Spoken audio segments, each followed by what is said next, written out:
Contrary to what many people think, the rules of successful investing are actually very simple. Diversify, keep your costs low, and focus on the very long term.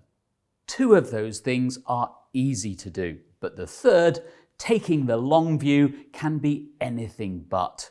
When the markets have been going down and down, we naturally want to focus on the here and now.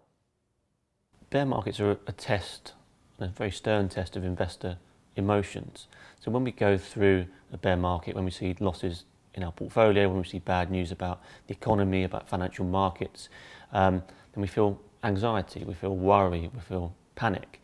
And what that does, it dramatically contracts our time horizons. So for a long-term investor, in a bear market, we're not thinking about the value of our portfolio 20 years hence. We're thinking about what's happening to our portfolio right now. And that the easiest thing we can do to relieve that stress and that worry is to sell our risky investments, to sell our stocks or to sell our corporate bonds, because that removes and alleviates the worries and stresses that we're feeling. So the greatest temptation through a bear market is to remove that worry, remove that short-term pain, but to a great long-term cost. Another problem is that the temptation to sell your stocks increases the longer a bear market continues.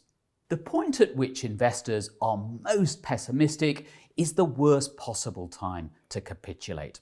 So what does Joe Wiggins recommend?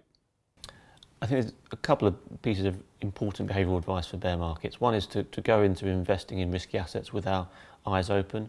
Now, it's impossible to replicate how we'll feel during a bear market, but at least if we know if we're investing in equities for the long term, we're likely to go through a number of periods where there will be significant declines and bear markets. So if we have expectations of that happening, then we're less likely to make bad decisions when it does occur.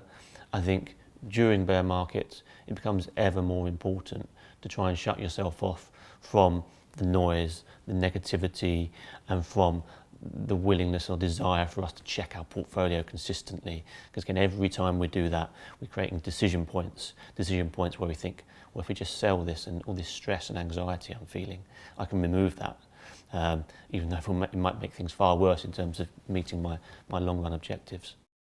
You should also remember that in general, bear markets are a good time to invest. In the words of the legendary investor Warren Buffett, it can pay to be greedy when others are fearful. During bear markets, we like to see equities fall and equity valuations improve because markets are getting cheaper. So long-run expected returns are generally increasing when markets decline. So for long-term investors, that makes it a more attractive time to invest. The problem is that it's exactly the time that we don't want to be investing because we're feeling so negative and pessimistic and short term. Why would we invest in markets when they're falling?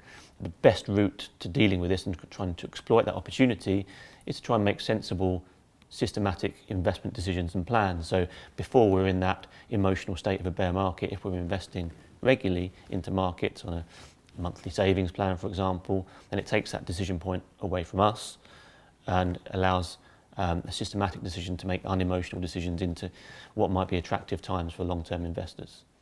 But to finish, a word of warning. Even if you're buying stocks that have substantially dropped in value, they may well have further to fall. No one can predict the markets in the short term.